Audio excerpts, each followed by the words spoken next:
A memória começa sempre da mesma forma. Com o frio. Não um frio qualquer, mas aquele frio específico do final de dezembro na serra, um frio que tinha cheiro de terra molhada e pinho. Era um frio que mordia as bochechas e fazia o nariz arder, mas que prometia o calor que viria depois. O carro da família, um sedã antigo cujo motor roncava como um avô ressonando, subia a estrada de paralelepípedos que levava à casa da minha avó Helena. Eu, com meus 7 anos de idade, tinha o rosto colado no vidro embaçado da janela traseira. Com o dedo, eu desenhava estrelas e cometas no bafo condensado, observando o mundo lá fora se transformar em borrões de luzes distantes. O rádio tocava canções natalinas em um volume baixo, quase um sussurro, e o cheiro dentro do carro era uma mistura do perfume suave da minha mãe com o aroma do panetone que ela segurava no colo como se fosse um tesouro. A cada curva da estrada, meu coração batia um pouco mais rápido. A expectativa era uma coisa física, uma cosquinha que subia pela barriga e se instalava na garganta. E então, nós a víamos. A casa não era uma mansão, nem nada parecido. Era uma casa simples, de madeira escura e janelas amplas, aninhada no meio de um jardim que, mesmo no inverno, parecia vivo. Mas no Natal, a casa se transformava. Minha avó vestia com luzes. Milhares de pequenas luzes amarelas, do tipo antigo, que não piscavam, apenas brilhavam com uma constância quente e acolhedora. Elas contornavam o telhado, as janelas, a varanda, e se enrolavam nos troncos das árvores como se fossem cipós de ouro. Para um menino de 7 anos, não era uma casa. Era um portal para a magia. Meu pai estacionava o carro e, antes mesmo que o motor silenciasse por completo, eu já estava com a mão na maçaneta, ansioso. O som da porta se abrindo era seguido por uma lufada de ar gelado que me fazia encolher dentro do meu casaco de lã grossa, aquela que pinicava um pouco o pescoço. Meus pés, calçados com botinas pesadas, faziam um som crocante na fina camada de geada que cobria o caminho de pedras até a porta. E era nesse momento, nesse exato instante, que o primeiro sinal do paraíso chegava até mim, o cheiro. Da chaminé subia uma fumaça branca e densa, carregando o aroma inconfundível de lenha de laranjeira queimando. Era um cheiro doce, defumado, que prometia a lareira acesa, o coração da casa. A porta da frente se abria antes mesmo de batermos. E ali estava ela, vovó Helena. Ela não era alta, tinha os cabelos brancos como a neve, sempre presos em um coque frouxo, e usava um avental por cima do vestido, não importava a ocasião. Seu rosto era um mapa de pequenas rugas finas, especialmente ao redor dos olhos, que se aprofundavam quando ela sorria. E ela estava sempre sorrindo naquela noite. O abraço dela era o lugar mais seguro do mundo. Eu me afundava em seu corpo macio e sentia o calor que emanava dela, um calor que parecia vir de dentro, do seu coração. E o cheiro dela, o cheiro dela era o cheiro do Natal. Uma mistura de canela, cravo e um toque de baunilha, aromas que se agarravam em suas roupas e em sua pele por causa dos doces que ela passava o dia inteiro preparando. Ao entrar na casa, a transição era imediata e avassaladora. O frio cortante do lado de fora era esquecido, substituído por um calor que abraçava cada centímetro do corpo. O ar era denso, pesado com os aromas da ceia que estava sendo preparada. O cheiro do peru assando lentamente no forno, dourando na manteiga de ervas. O aroma adocicado das rabanadas fritando, sendo passadas no açúcar e na canela. O perfume cítrico das cascas de laranja secando perto do fogo. E, por baixo de tudo, o cheiro fresco e resinoso do grande pinheiro que ocupava o canto da sala. A sala de estar era o epicentro da magia. A lareira de pedras crepitava e estalava, lançando sombras dançantes nas paredes de madeira. As chamas alaranjadas hipnotizavam, e o calor que emitiam fazia a pele do rosto formigar. No canto, a árvore de Natal era uma visão de esplendor. Era tão alta que sua ponta quase tocava o teto. Cada galho estava carregado de enfeites, e nenhum deles era novo ou comprado em loja de departamento. Cada um tinha uma história. Havia o anjo de papel machê com uma das asas um pouco amassada, que meu pai tinha feito quando era criança. Havia a bola de vidro vermelha, tão fina e delicada, que fora da mãe da minha avó. Havia o cavalinho de madeira que meu tio entalhou. Vovó Helena me pegava no colo, e o toque de suas mãos, um pouco ásperas pela farinha e pelo trabalho, era firme e gentil enquanto ela me ajudava a pendurar um enfeite novo a cada ano. Naquele último ano bom, foi um pequeno trenó de metal pintado à mão. Eu me lembro do frio do metal na minha mão e do peso minúsculo que ele tinha. O som da casa era uma sinfonia. O crepitar do fogo. As risadas dos meus tios e primos que chegavam logo depois de nós. O tilintar dos copos e talheres vindo da cozinha. E, acima de tudo, a voz da minha avó. Ela não falava alto, mas sua voz tinha uma qualidade melódica que parecia preencher todos os espaços. Ela contava histórias enquanto mexia uma panela, cantarolava uma canção antiga enquanto ajeitava a toalha na mesa, e sua risada era como o som de pequenos sinos. A ceia era um banquete que durava horas. A mesa de madeira maciça, coberta por uma toalha de linho branco bordada por ela mesma, rangia sob o peso da comida. O peru dourado, o lombo com farofa, o arroz com nozes, a salada de bacalhau, tudo era feito com um cuidado, um amor, que podia ser sentido em cada garfada. Nós comíamos, conversávamos, ríamos. As crianças corriam pela casa, com as bochechas coradas pelo calor e pela excitação, e nenhum adulto parecia se importar com o barulho. Era uma desordem feliz, uma bagunça cheia de vida.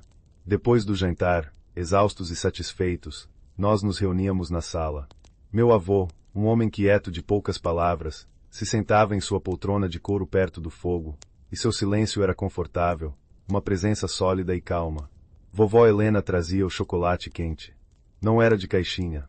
Ela o fazia com chocolate de verdade, derretido lentamente no leite, com um pau de canela e uma pitada de noz moscada. A caneca de cerâmica aquecia minhas mãos, e o vapor que subia carregava o cheiro mais reconfortante que eu já senti. O primeiro gole era espesso, doce e um pouco amargo, e descia pela garganta aquecendo tudo por dentro. Naqueles natais, o tempo parecia não existir. A noite se estendia, elástica e infinita, tecida com luzes, sons, cheiros e amor.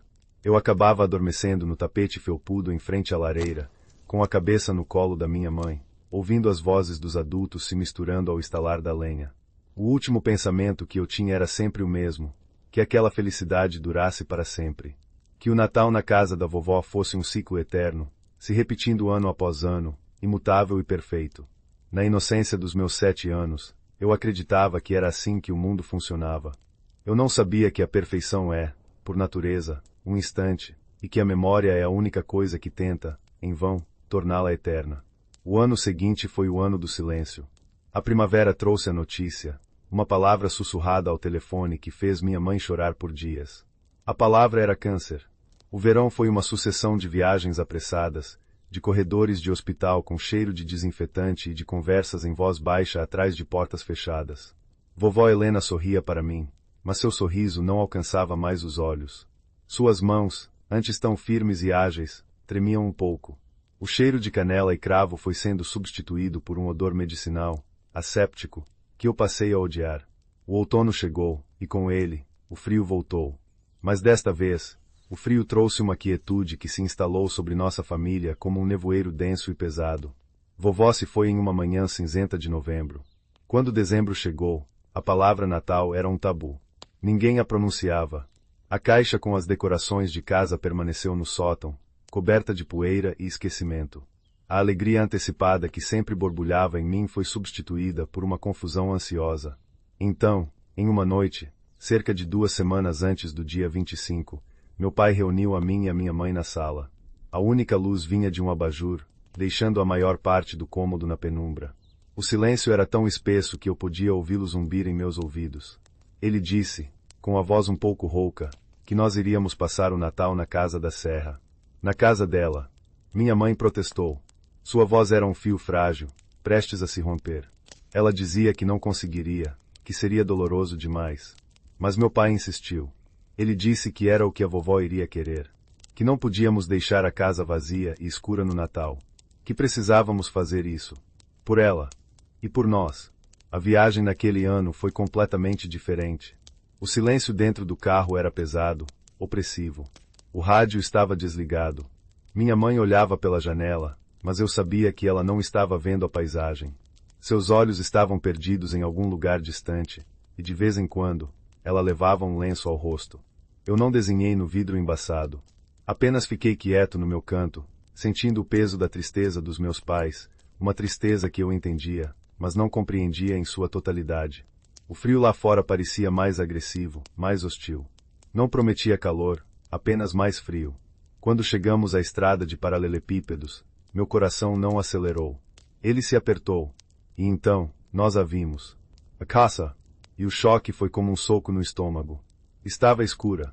Completamente escura e silenciosa.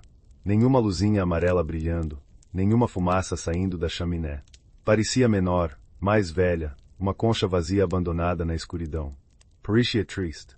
Meu pai estacionou, e o som do motor morrendo foi substituído por um silêncio profundo, quebrado apenas pelo som do vento uivando entre os pinheiros. Ninguém se moveu por um longo tempo. Finalmente, meu pai respirou fundo, um som trêmulo, e abriu a porta. O ar gelado que entrou no carro me fez tremer, mas não era só pelo frio. Era um calafrio que vinha de dentro. Meu avô nos esperava na porta. Ele parecia ter envelhecido 10 anos em alguns meses. Estava mais magro, e seus ombros, antes tão retos, estavam curvados. Ele nos abraçou, um abraço desajeitado e rápido, e não disse nada.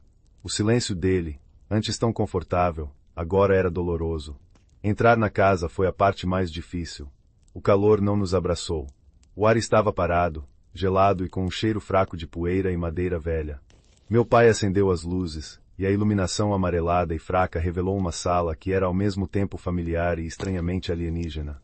Tudo estava no lugar. A poltrona do meu avô, o sofá, a mesinha de centro. Mas a alma da casa tinha partido. A lareira estava apagada, um buraco negro e frio na parede de pedra. O canto onde a árvore de Natal deveria estar, estava dolorosamente vazio. Meus tios e primos chegaram pouco depois. Seus rostos carregavam a mesma expressão de esforço e dor contida. Os cumprimentos foram sussurrados, os abraços foram rápidos. As crianças, meus primos, que antes corriam e gritavam, agora se agarravam às pernas de suas mães, sentindo a estranheza no ar. Ninguém sabia o que fazer ou o que dizer. Era como se todos estivéssemos representando uma peça de teatro sem roteiro, em um cenário que conhecíamos de cor, mas cujas falas haviam sido esquecidas. Minha mãe e minhas tias foram para a cozinha. Elas decidiram, em um acordo mudo, tentar recriar a ceia. Eu as segui, esperando encontrar algum resquício da magia de antes. Mas a cozinha estava fria e silenciosa. Elas se moviam de forma mecânica, abrindo armários, tirando panelas. Ouvi minha mãe tentando fazer as rabanadas. O som do óleo chiando na frigideira era o mesmo, mas faltava o cantarolar da vovó. O cheiro de canela encheu o ar, mas em vez de me trazer conforto, me trouxe uma pontada aguda de saudade que fez meus olhos arderem. Minha tia tentou assar o peru, mas ela não sabia o segredo da manteiga de ervas da vovó. A comida estava sendo feita, mas era apenas comida. Não havia amor no preparo, apenas um senso de dever doloroso.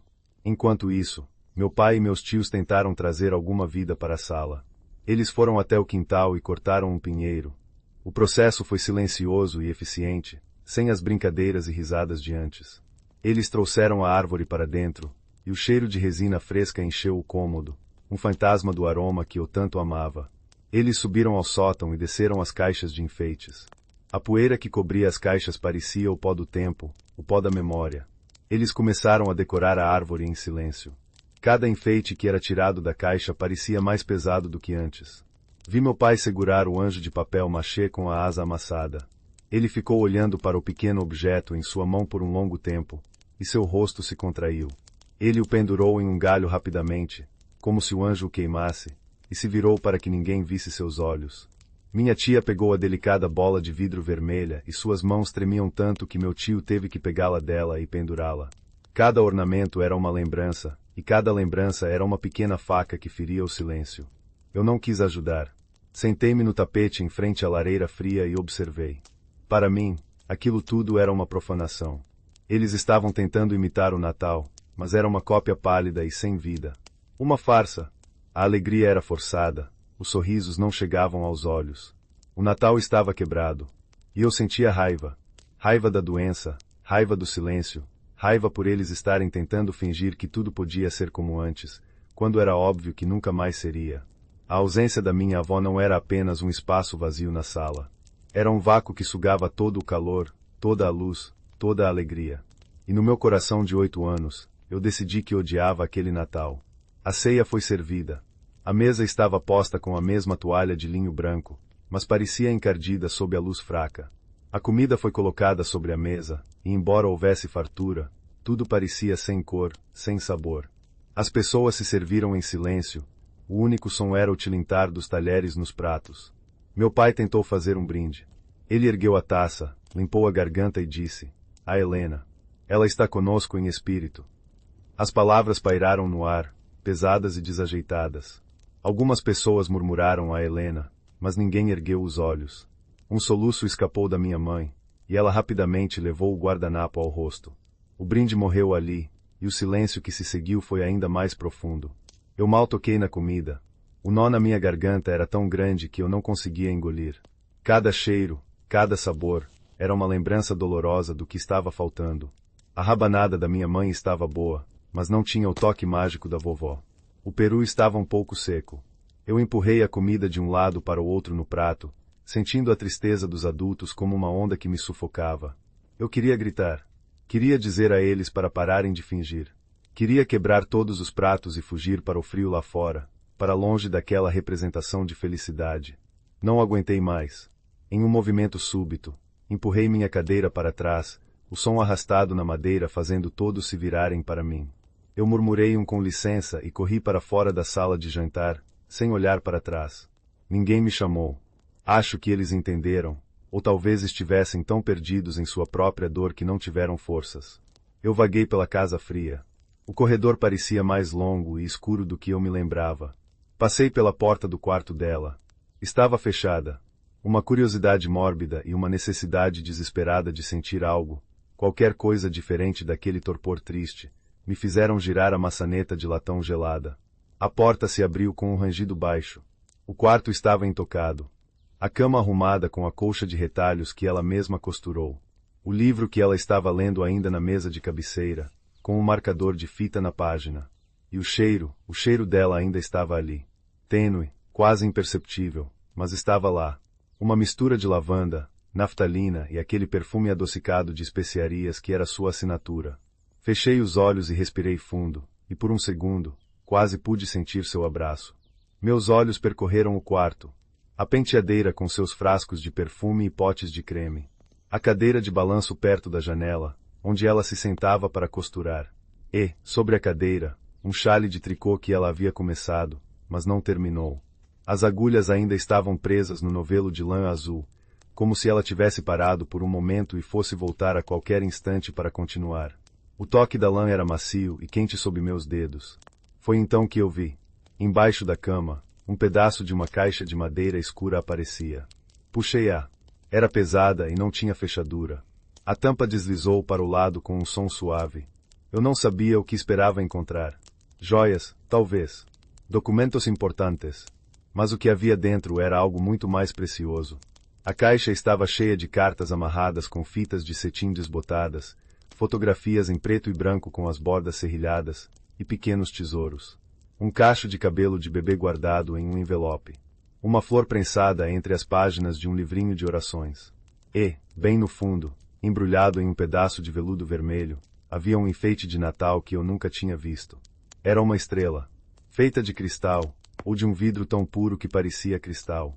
Era lapidada de tal forma que, mesmo na penumbra do quarto, ela capturava a pouca luz que entrava pela porta e a quebrava em pequenos arco-íris.